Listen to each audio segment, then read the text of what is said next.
सुप्रभात विद्यार्थी मित्रों। जैसे कि आज विशेषण में हमने आगे देखा, विशेषण की परिभाषा देखी, विशेषण के विशेष्य के बारे में जाना। गुणवाचक विशेषण में हमने देखा कि किस तरीके से वाक्यों के अंदर गुण विशेषण को देखा जाता है। विशेषण के 4 भेद भी हैं: गुणवाचक विशेषण, संख्यावाचक विशेषण, परिमाणवाचक विशेषण, सार्वनामिक विशेषण। उसी के आधार पर हमने गुणवाचक विशेषण देखा। बाद में हमें संख्यावाचक विशेषण, संख्यावाचक के 2 प्रकार हमने देखे। एक जो था वो निश्चित संख्यावाचक विशेषण, दूसरा जो था वो अनिश्चित संख्यावाचक विशेषण। उसके बाद हमने परिमाणवाचक विशेषण की जानकारी प्राप्त की। परिमाणवाचक विशेषण के अंदर भी यहाँ पे निश्चित और अनिश्चित परिमाणवाचक विशेषण की जानकारी दी है। उसके बाद हमने चौथे भेद की तरफ बढ़े, जो रहा सार्वनामिक विशेषण। सार्वनामिक विशेषण में मैंने जैसे आपको बताया था, सर्वनाम और संज्ञा दोनों आएंगी। तो जहाँ संज्ञा और सर्वनाम और संज्ञा दोनों होती है, वहाँ पे सार्वनामिक विशेषण कहा जाता है। उसके बाद आज हम चर्चा करने वाले हैं यहाँ पे विशेषणों की तुलना और उनकी अवस्था के ऊपर। तुलना में विशेषण के 3 अवस्थाएं हैं। एक जो है मूलावस्था, उत्तरावस्था और उत्तमावस्था। मूलावस्था को जानते हैं, जैसे कि हमने आज जूम क्लास पे देखा, मूलावस्था किसे कहते हैं, उत्तरावस्था किसे कहते हैं। तो उत्तरावस्था का जो ये तीसरा भेद जानते जानते हमारा नेटवर्क चला गया। तो आइए यहाँ से शुरू करते हैं। जैसे कि राजेश शिव की अपेक्षा बुद्धिमान है, तो राजेश जो है वो शिव की अपेक्षा करता है, अपेक्षा बुद्धिमान कहलाता है। तो राजेश भी आए और शिव भी आए। जहाँ पे 2 लोगों की, 2 व्यक्तियों की बात होती है, वहाँ पे उत्तरावस्था जो स्थिति है वो बनती है। मूल अवस्था में मूल वाक्य को हमें देखना है, जो बदलने वाला नहीं है। उसी तरीके से अभी हम देखने वाले हैं उत्तमा अवस्था। उत्तमा अवस्था की बात करें तो इसमें एक व्यक्ति या वस्तु को अन्य सभी से अधिक श्रेष्ठ माना जाता है, अधिक ऊपर माना जाता है, उसे कहते हैं उत्तमा अवस्था। किस तरीके से? तो यहाँ पे देखो कि इसमें विशेषण से पूर्व सबसे, सब में, सबसे ज़्यादा, सबसे अधिक, सबसे कम आदि का प्रयोग किया जाता है। यानी किसी वाक्य के अंदर सबसे आया, सब में आया, या सबसे ज़्यादा आया, सबसे अधिक मैंने चपाती खाई, सबसे अधिक मैंने गुलाब जामुन खाए, सबसे कम मैंने गुलाब जामुन खाए। तो जब ऐसे विशेषणों का वाक्यों के अंदर जब प्रयोग होता है तो उसे कहते हैं उत्तमा अवस्था। महाभारत सबसे बड़ा ग्रंथ है, महाभारत सबसे बड़ा ग्रंथ है, ठीक है। तो सबसे आया, इसीलिए ये कौन सी अवस्था है? तो ये अवस्था है उत्तमा अवस्था, ठीक है। सबसे आया, सब में आया तो भी वो अवस्था आएगी। लता मंगेशकर सर्वश्रेष्ठ गायिका है। सर्वश्रेष्ठ यानी सबसे श्रेष्ठ। सर्व का अर्थ ही होता है सबसे अच्छा, सबसे श्रेष्ठ, सबसे बढ़िया। तो वो गायिका है। अर्जुन सर्वोत्तम वीर पुरुष है, तो सर्वोत्तम का भी वही प्रयोग हुआ कि सभी से उत्तम, उसको कहा जाता है सर्वोत्तम। तो अर्जुन नामक जो व्यक्ति था वो भी सर्वोत्तम है, सबसे उत्तम है, वीर है। तो उसके आधार पर यहाँ पे जैसे कि सबसे, सर्वश्रेष्ठ, सर्वोत्तम दूसरे हैं, यहाँ पे उन्होंने दिए हैं। जैसे कि सबसे, सब में, सबसे ज़्यादा, सबसे अधिक, सबसे कम आदि का प्रयोग वाक्यों में जब होता है तब वो उत्तमा अवस्था बनता है।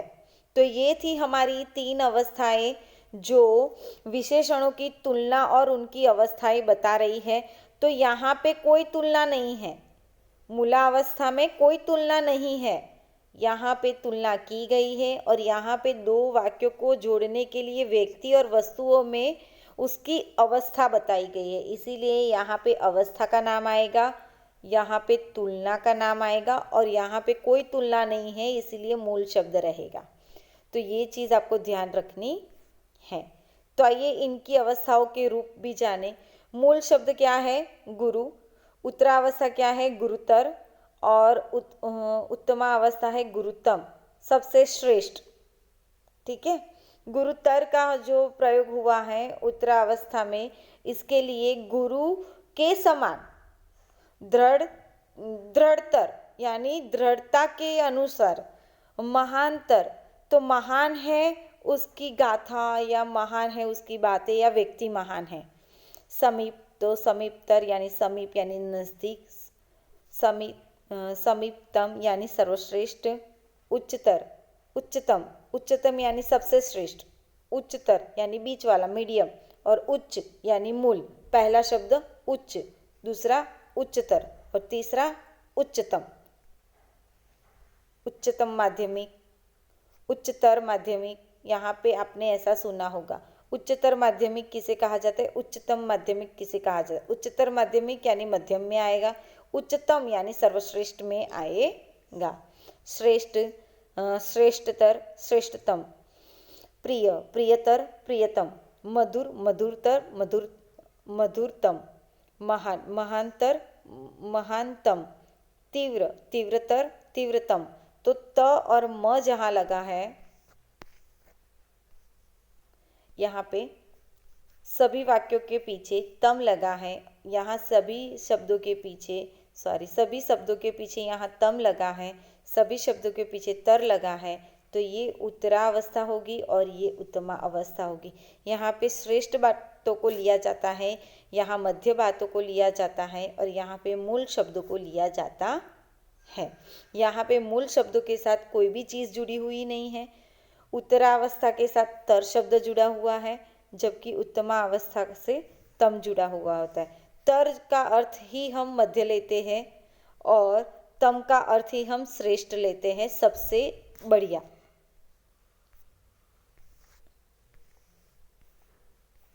संज्ञा के आधार पर कुछ विशेषण शब्द संज्ञा सर्वनाम की क्रिया तथा अवयव में प्रत्येक जोड़कर बनाए जाते हैं। जैसे कि हम बात करें तो संज्ञा विशेषण, संज्ञा विशेषण। तो संज्ञा शरीर है तो उसका विशेषता क्या बनेगी? शारीरिक या शारीरिकता। केंद्र, केंद्रीय। चाचा, चचेरा। प्यास, प्यासा। राष्ट्र, राष्ट्रीयता। तो संज्ञा सिंगल वर्ड है, मूल शब्द है। विशेषण बनाए गए शब्द है। साहित्य, साहित्यिक। प्यार, प्यारा। ग्राम, ग्रामीण। गर्व, गर्वीला। अर्थ, आर्थिक। तो ये मूल शब्द है, ये उसकी विशेषता बताए गए शब्द है।